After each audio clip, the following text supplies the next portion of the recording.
6 months after Pearl Harbor, a worn-out codebreaker in a windowless basement hunted a ghost called AF. Above him, a bruised Pacific fleet learned to fight again. Far out on a speck of coral named Midway, Marines dug in while 3 U.S. carriers slipped to sea. This is the story of how whispers in intercepted radio became a trap, how damaged ships sailed on borrowed time, and how ordinary pilots flew into fire so the tide of a world war could turn.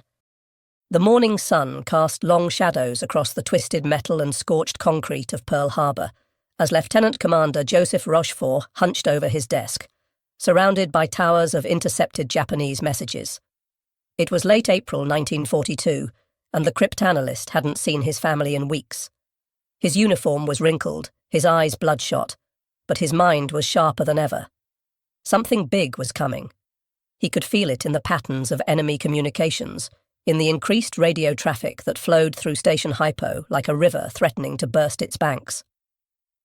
Outside his windowless office in the basement of the 14th Naval District Administration building, the Pacific Fleet was a shadow of its former self. 4 battleships lay on the harbour bottom. Hundreds of aircraft had been destroyed. More than 2,000 Americans had died on that infamous December morning. The Japanese had struck with precision and overwhelming force, leaving America's Pacific defences in ruins. But Rochefort knew something the Japanese didn't. The Americans weren't beaten. They were learning, adapting, and preparing to strike back. "Sir, another intercept from the Japanese 4th Fleet," said one of his cryptanalysts, placing a freshly decoded message on Rochefort's cluttered desk. The young officer's face showed the strain of endless hours spent wrestling with the enemy's naval code. "They're requesting additional supplies for something called Operation MI." Rochefort's tired eyes suddenly blazed with intensity. For weeks, his team had been tracking fragments of a massive Japanese operation. The enemy was planning something that would dwarf even Pearl Harbor. But where?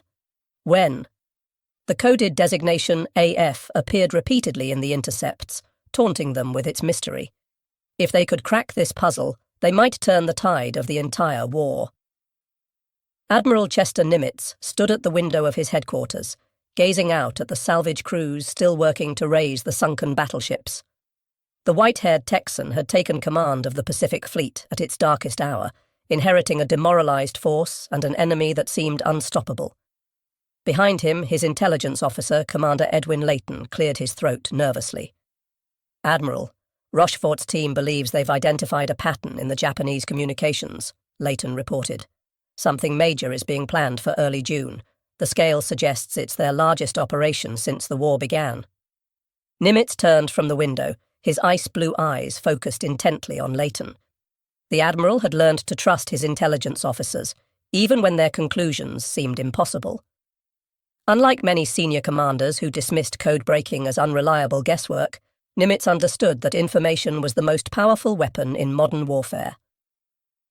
"How certain are they?" Nimitz asked, his voice carrying the weight of command. Every decision he made could mean life or death for thousands of sailors and Marines. "Rochefort stakes his career on it, sir," Layton replied without hesitation. "He believes the target is somewhere in the Central Pacific. His team is working around the clock to pinpoint the exact location." The Admiral nodded slowly. If Rochefort was right, this could be the opportunity they desperately needed. The Japanese had been advancing across the Pacific like a tidal wave, capturing island after island, building an empire that stretched from the home islands to the shores of Australia. But every empire had its limits, and perhaps the enemy was finally overreaching. Down in the cryptanalysis center, Rochefort's team worked with feverish intensity. The basement room was thick with cigarette smoke and the smell of stale coffee. Banks of IBM tabulating machines clattered endlessly, sorting through thousands of code groups. Men and women in rumpled uniforms pored over worksheets, searching for patterns in the seemingly random characters. "I've got something," announced Lieutenant Commander Wesley Ham Wright, one of Rochefort's top cryptanalysts. "The Japanese keep referencing water desalination equipment for AF. Why would they need special water supplies for a major naval base?" Rochefort felt the pieces clicking into place. A location that would need additional water supplies, somewhere strategically important enough to warrant a massive operation. His mind raced through the possibilities, and suddenly he knew it had to be Midway Atoll, the tiny American outpost that guarded the approaches to Hawaii. One of his subordinates, Lieutenant Commander Jasper Holmes, proposed an ingenious plan. What if we have Midway report water supply problems? If the Japanese mention it in their coded traffic, we'll know AF is Midway. Get me a secure line to Layton, Rochefort ordered. Tell Midway to send an emergency message in plain language saying their water distillation plant has broken down. Meanwhile, aboard the carrier USS Enterprise, Admiral William Bull Halsey lay in sick bay, his body ravaged by a severe case of dermatitis. The aggressive commander who had led the early carrier raids against Japanese-held islands was now too ill to stand.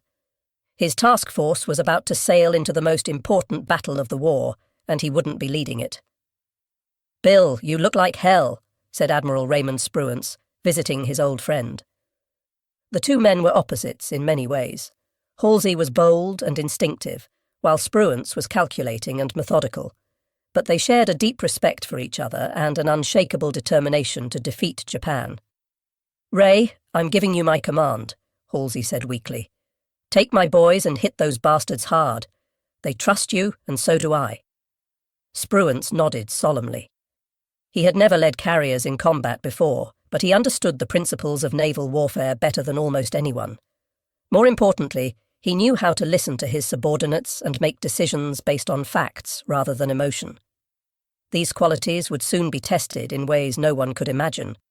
On Midway itself, Marine Colonel Harold Shannon inspected his ragtag collection of aircraft. The tiny atoll's air group was a mixed bag of obsolete Brewster Buffalo fighters, already proven inferior to the Japanese Zero, alongside a handful of newer Wildcat fighters and various bombers. His pilots were mostly green, fresh from training with little combat experience. "Colonel, are we really expected to stop the Japanese Navy with these?" asked Major Lofton Henderson, gesturing at the lined-up Buffaloes. The Marine aviator knew the reputation of these planes, nicknamed flying coffins by their pilots. "We'll stop them or die trying," Shannon replied grimly. "Every minute we can delay them gives the Navy a better chance to hit their carriers. That's our job, Major.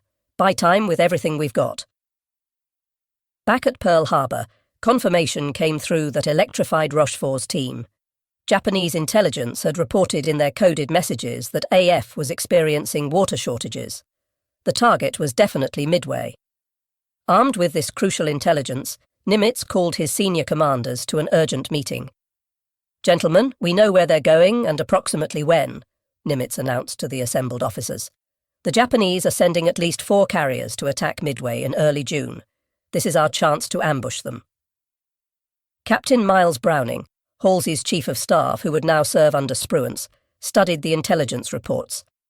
"Sir, our pilots are reporting at least 6 Japanese carriers operational. If they bring them all—" "They won't," Nimitz interrupted with quiet confidence. "Our intelligence indicates they're splitting their forces. 2 carriers are heading for the Aleutians as a diversion.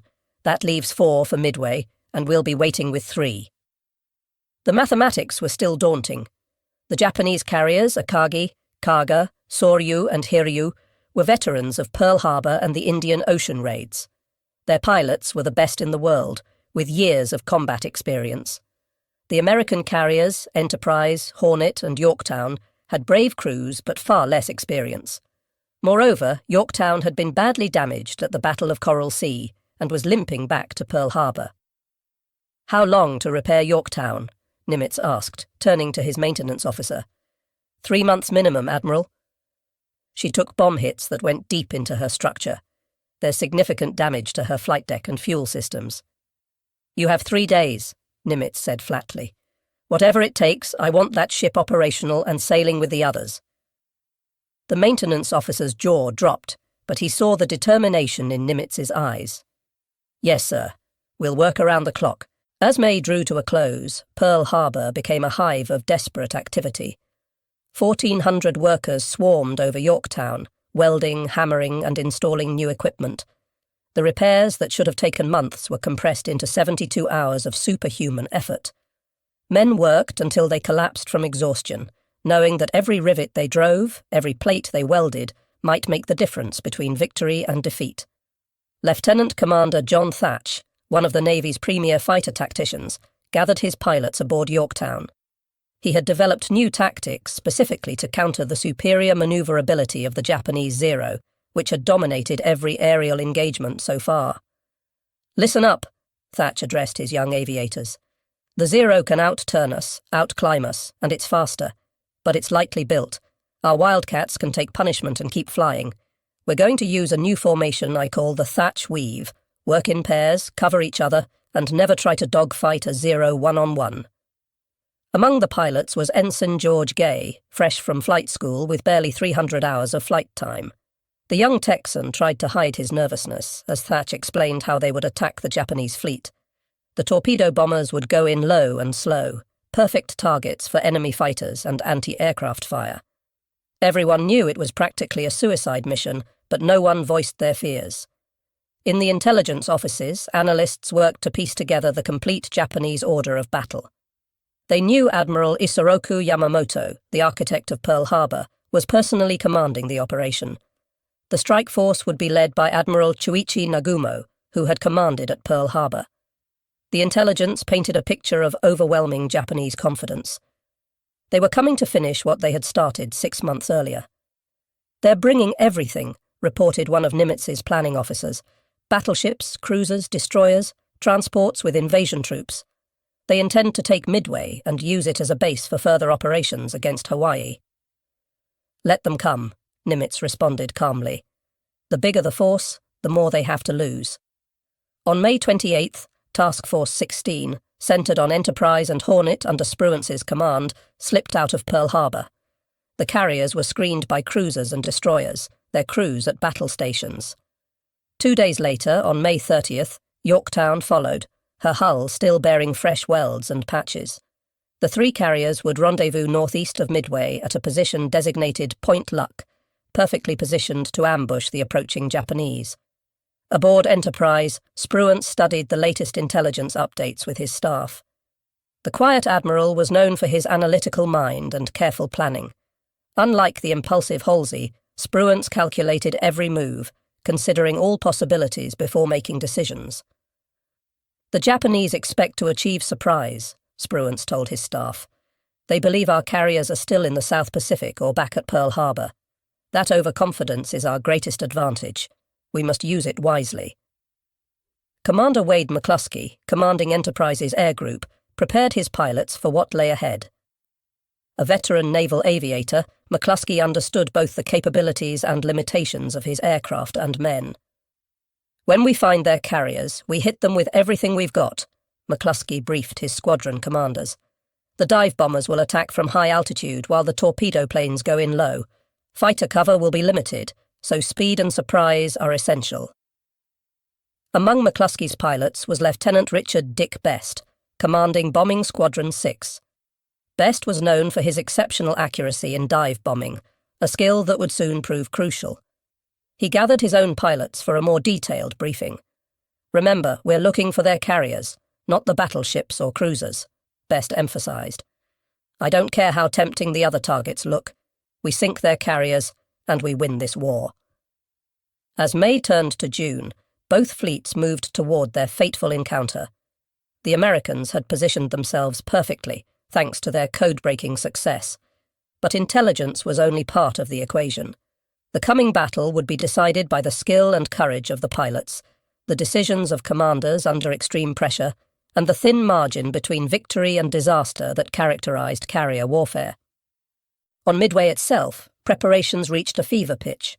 Every available aircraft was armed and fueled. Marines dug defensive positions in the coral sand. Radar operators scanned the skies continuously, knowing that the first warning of the Japanese approach would come from their screens. The garrison knew they were vastly outnumbered, but they also knew their role. Hold out long enough for the Navy to strike the enemy carriers. Commander Cyril Simard, Midway's senior officer, made a final inspection of the defences. The atoll's 2 small islands were packed with ammunition, fuel tanks, and aircraft. One well-placed bomb could turn the entire base into an inferno. But there was no choice. Everything depended on Midway, holding out long enough for the carriers to do their work.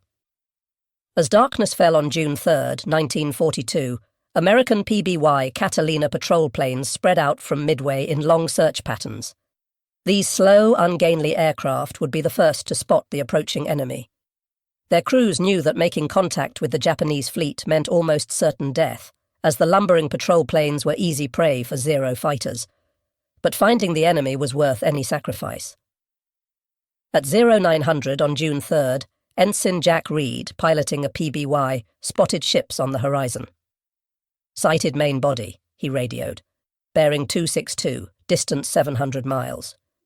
The Japanese invasion force had been found, but the carriers remained hidden. That afternoon, 9 B-17s from Midway attacked the invasion convoy but scored no hits. 4 PBYs equipped with torpedoes attempted a night attack, claiming 1 hit. While these attacks caused no significant damage, they alerted the Japanese that the Americans knew they were coming. At 0300 on June 4th, reveille sounded aboard the American carriers. In ready rooms, pilots received final briefings and wrote last letters home. Mechanics made final checks on aircraft. Ordnance crews loaded bombs and torpedoes. 3 carriers with barely 230 aircraft were about to take on the pride of the Japanese Navy. The odds were steep, but the Americans had advantages. They knew the enemy was coming, they knew where to find them, and they had commanders willing to take calculated risks. Admiral Frank Jack Fletcher, in overall command aboard Yorktown, made the decision that would govern American tactics for the coming battle. Rather than keeping his carriers together for mutual protection, he would operate them separately, reducing the risk of all 3 being caught together. It was a gamble, but the entire operation was a gamble on a massive scale. As dawn approached on June 4, 1942, the stage was set for one of the most decisive battles in naval history. The Japanese came in supreme confidence, expecting to catch the Americans by surprise. Instead, they were sailing into a carefully prepared trap. The U.S. Navy, battered but not broken at Pearl Harbor, was about to demonstrate that American determination and ingenuity could overcome even the most daunting odds. At 0430 hours on June 4th, the pre-dawn darkness over Midway was shattered by the roar of aircraft engines. Lieutenant Commander Joichi Tomonaga led 108 Japanese aircraft from the 4 carriers toward their target. The attack force included 36 torpedo bombers carrying conventional bombs for ground attack, 36 dive bombers, and 36 Zero fighters for escort. As they formed up in the darkness, not one of the Japanese aviators suspected that American carriers lurked nearby, waiting. On Midway, radar operators detected the incoming strike at 0552. "Many planes bearing 320 degrees, distance 93 miles, the operator reported, his voice steady despite his racing heart. Air raid sirens wailed across the tiny atoll. Marines ran to their battle stations while pilots sprinted to their aircraft.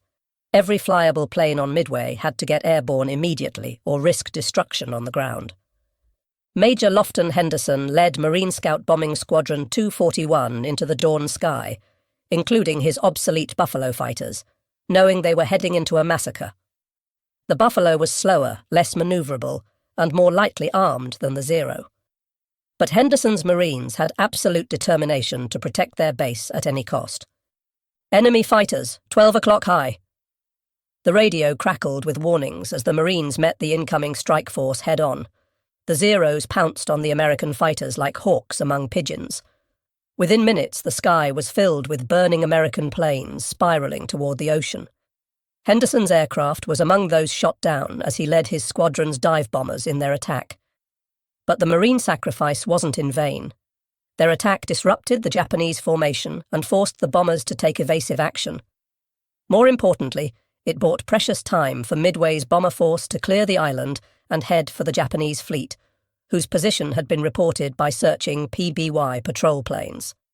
At 0630, Tomonaga's force reached Midway and began their attack runs. Bombs rained down on the airfield, fuel tanks and defensive positions. The island's anti-aircraft guns blazed away, filling the sky with black puffs of smoke. A direct hit on the power station knocked out Midway's radar. Another bomb set the fuel tanks ablaze, sending thick columns of smoke into the morning sky. But as Tomonaga circled to assess the damage, he realized the attack had failed in its primary objective. The runways were cratered but repairable. Many defensive positions remained intact. Most critically, they had destroyed few aircraft on the ground because the Americans had gotten them airborne in time. Tomonaga radioed back to Admiral Nagumo.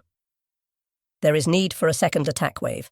This message would trigger a chain of decisions that would determine the battle's outcome. Aboard the Japanese carrier Akagi, Admiral Nagumo faced a dilemma. He had held back 93 aircraft armed with anti-ship weapons, torpedoes and armor-piercing bombs, in case American ships appeared. Should he rearm them with ground attack weapons for a second strike on Midway, or keep them ready for naval targets? At 07:15, Nagumo made his fateful decision. Rearm the aircraft with bombs for land attack. Crews immediately began the laborious process of removing torpedoes and replacing them with conventional bombs. It was dangerous work on crowded hangar decks, with armed ordnance being moved around volatile aviation fuel and ammunition. Unknown to Nagumo, 200 miles to the northeast, American carriers were already launching their strikes.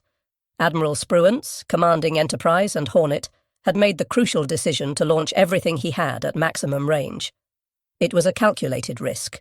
His planes would barely have enough fuel to return, but it would catch the Japanese at their most vulnerable moment. "Pilots, man your planes!" The order echoed across the American flight decks. Lieutenant Commander John Waldron led Hornet's Torpedo Squadron 8, knowing the odds against his slow, vulnerable Douglas TB Devastators. In his ready room briefing, he had been brutally honest with his men. "If we run out of gas, we'll ditch together. If only one of us makes it through, he'll hit a carrier. May God be with us all." Among Waldron's pilots was Ensign George Gay, the young Texan who would soon become the sole survivor of his squadron. As Gay climbed into his Devastator, he checked his rear gunner's position. Radio man Bob Huntington gave him a thumbs up, trying to mask his own fear with bravado. By 800, the American strike was airborne, but scattered. The different squadrons became separated in the clouds, each group proceeding independently toward the estimated Japanese position. This lack of coordination would prove both a weakness and, paradoxically, a strength in the coming engagement. Meanwhile, Nagumo's problems were multiplying. At 0728, a scout plane from the cruiser Tone finally reported 10 enemy surface ships bearing 10 degrees, distance 240 miles from Midway, course 150 degrees, speed 20 knots. The pilot hadn't identified ship types, a crucial oversight that left Nagumo uncertain whether he faced carriers or merely a surface force. "Suspend rearming operations," Nagumo ordered. But confusion reigned on the Japanese hangar decks. Some aircraft were fully rearmed, others were half-converted, and ordnance was scattered everywhere in the rush to complete the changeover. The delay would prove fatal. At 0820, the Tone Scout plane sent another report that chilled Nagumo's blood. "Enemy ships are accompanied by what appears to be a carrier." The Americans had carriers at sea, and his own aircraft were in chaos, caught between configurations. Worse, his first strike wave was returning from Midway, low on fuel and needing to land immediately. The first American attacks came from Midway-based aircraft, Marine dive bombers and Army B-17s attacking from high altitude.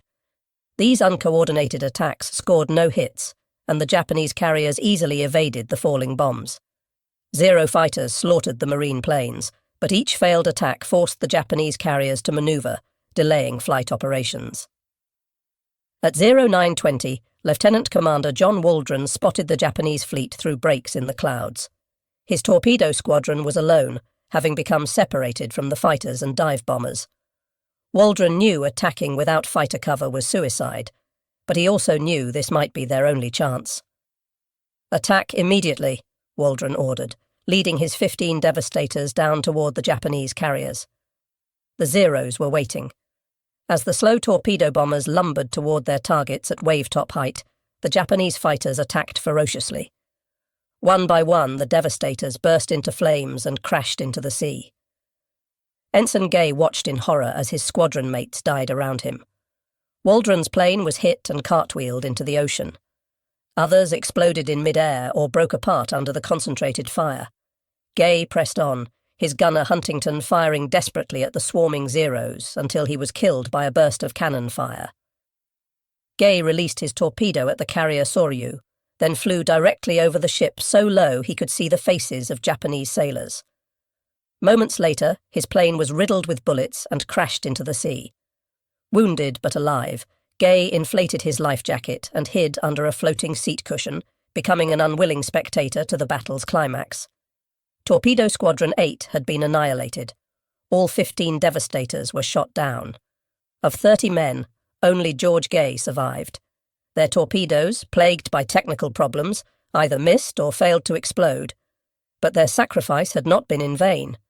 The attack had pulled the Japanese fighter cover down to sea level, leaving the high altitudes undefended.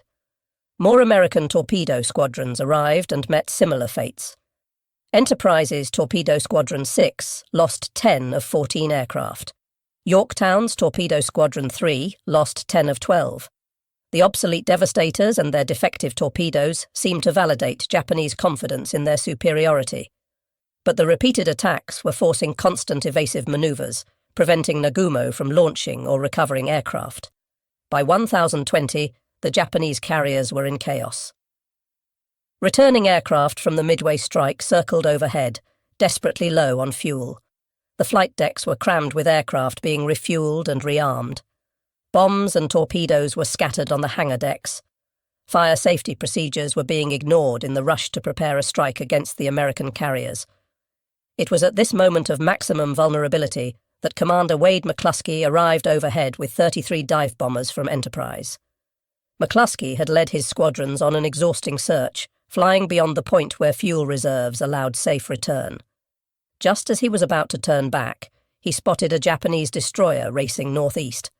Correctly guessing it was heading to rejoin the main force, McClusky followed its course. At 10:22, McClusky's perseverance was rewarded. Through breaks in the clouds, he saw the Japanese carriers spread out below, their flight decks packed with aircraft. No Zeros challenged him at altitude. They were all at sea level, finishing off the last torpedo bombers. McClusky split his force, assigning squadrons to different targets, and gave the order millions of Americans had been waiting for since Pearl Harbor. Attack immediately. Lieutenant Dick Best led his squadron toward Akagi, Nagumo's flagship.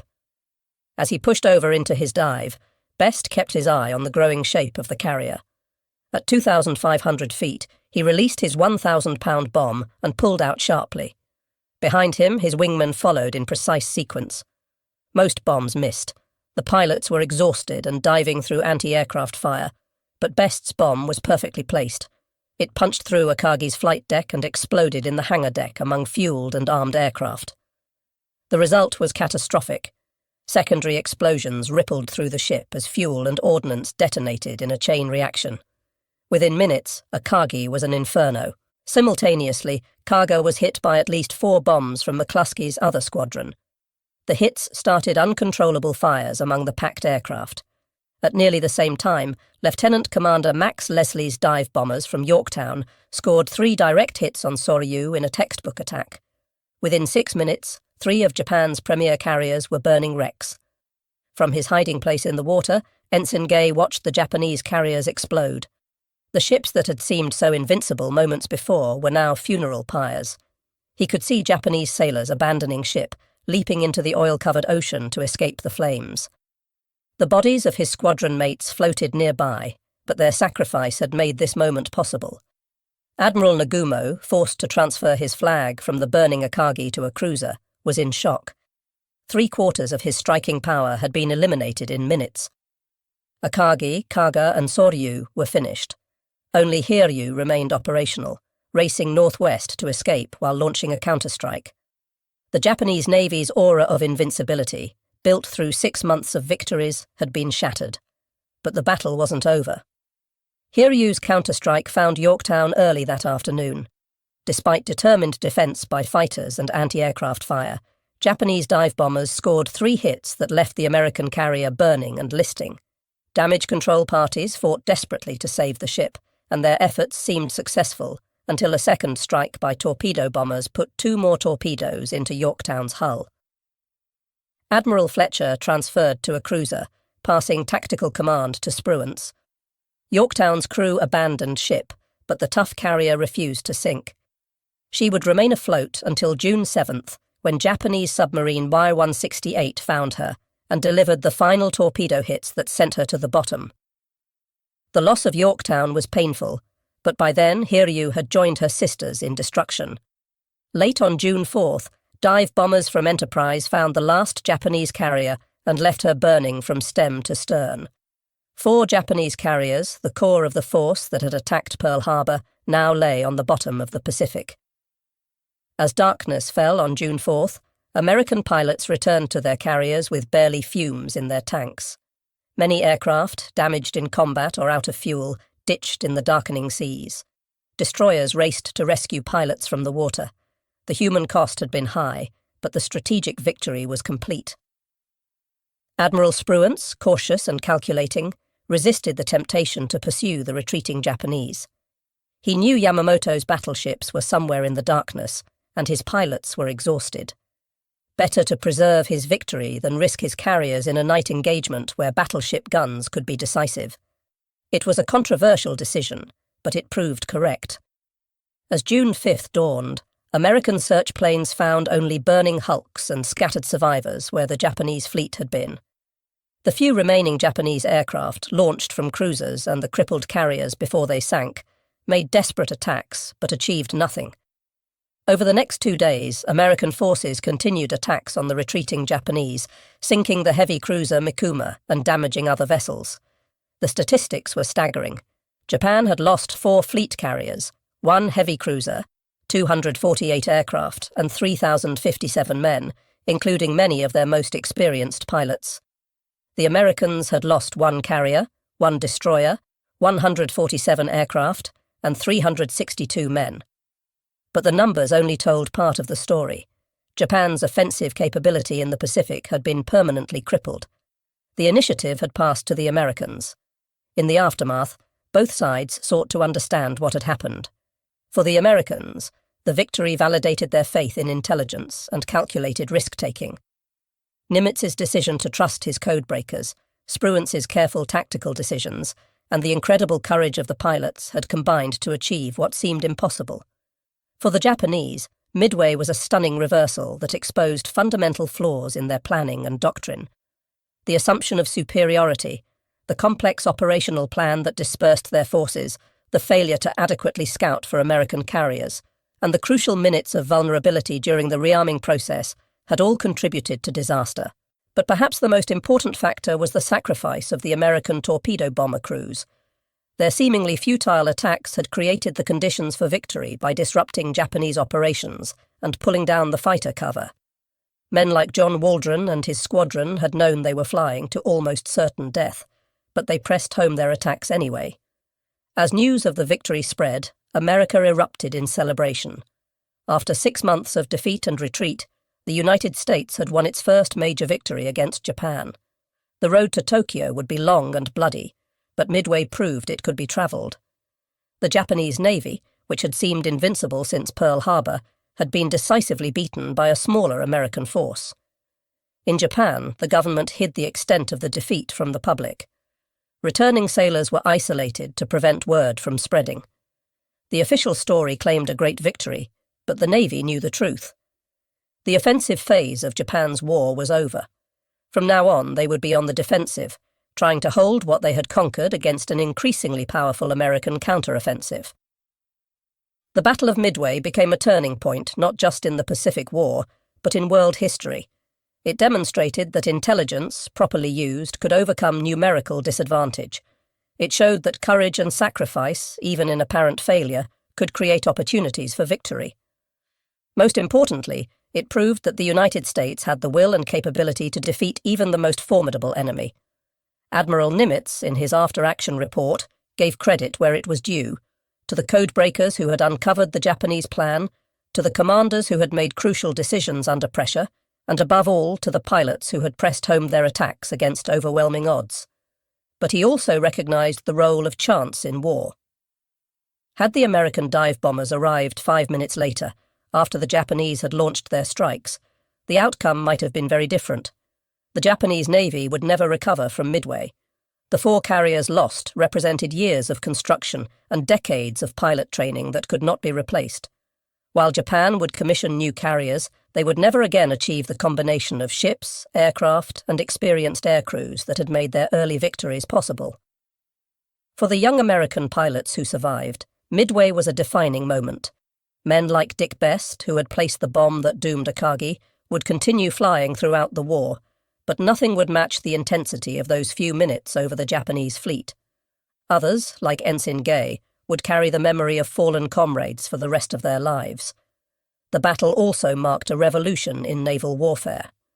For the first time, a major naval engagement had been fought entirely by aircraft, with the opposing fleets never coming within sight of each other. The age of the battleship was ending. The aircraft carrier was now the dominant weapon of naval warfare. In the broader context of World War II, Midway was America's Stalingrad, the point where a seemingly unstoppable advance was not just halted, but reversed. Combined with the grinding attrition of Guadalcanal that would follow, it marked the beginning of Japan's long retreat across the Pacific. The industrial might of America, fully mobilized for war, would produce ships and aircraft in quantities Japan could never match. The veterans of Midway would go on to fight in the Solomons, the Philippines, and eventually to the doorstep of Japan itself. They had learned that the Japanese could be beaten, that American training and equipment, properly employed, were more than a match for enemy skill and determination. For Japan, Midway exposed the fatal flaw in their strategic planning. They had begun a war against an enemy with 10 times their industrial capacity, believing that spiritual superiority could overcome material disadvantage. The Americans had shown at Midway that they possessed both material strength and the will to use it. The codebreakers who had made victory possible received little public recognition during the war. Their work remained classified for decades. But officers like Rochefort and his team had arguably won the most important intelligence victory in American history. By solving the puzzle of AF and predicting Japanese movements, they had given Nimitz the information needed to position his forces perfectly. Lieutenant Commander Rochefort, despite his crucial role, would be reassigned shortly after Midway due to bureaucratic conflicts with Washington. His team's success had proven that intelligence could win battles, but inter-service rivalries would prevent him from receiving proper recognition until decades later. In 1986, he was posthumously awarded the Navy Distinguished Service Medal. As the years passed, Midway took on almost mythical status in American military history. It became the textbook example of how intelligence, courage, and tactical excellence could combine to achieve victory against superior forces. Military academies around the world studied the battle, seeking to understand how the Americans had achieved such a complete reversal of fortune. The human dimension of Midway should never be forgotten. Behind the strategic movements and tactical decisions were individual acts of heroism that determined the outcome. The Marine pilots who flew obsolete fighters against Zeros, the torpedo bomber crews who pressed their attacks without fighter cover, the dive bomber pilots who searched past the point of safe return, the damage control parties who saved ships, all contributed to victory. The Battle of Midway proved that democracies could fight and win against totalitarian enemies. The American carriers were crewed by citizen sailors, many of whom had been civilians just months before. They faced an enemy with years of combat experience and a tradition of victory. Yet when the moment came, these Americans performed with skill and courage that matched anything in their nation's history. The lesson of Midway resonates beyond its historical moment. It reminds us that apparent weakness can be turned to strength through intelligence and determination. That sacrifice, even in failure, can create opportunities for others. That technological superiority means nothing without the will to use it effectively, and that free nations, when threatened, can summon the courage to defend themselves against any odds. As the sun set on June 4, 1942, the tide of the Pacific War had turned decisively. The Japanese would fight on with characteristic determination for 3 more years, but the outcome was no longer in doubt.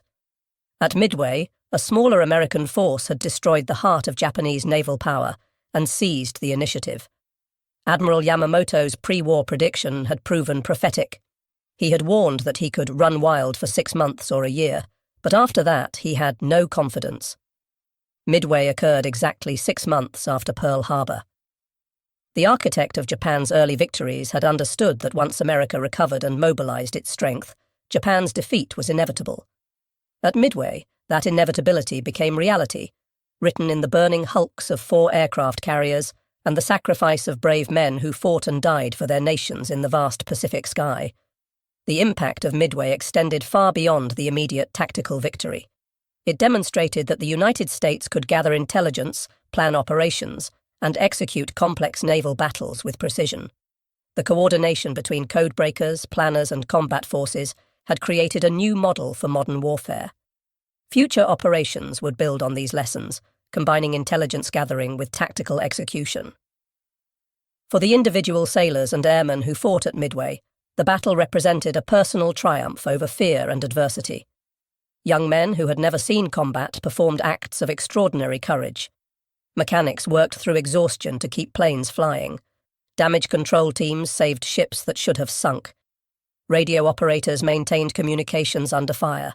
Each person's contribution, no matter how small, had helped achieve victory. The Japanese pilots and sailors who fought at Midway also displayed remarkable courage and skill.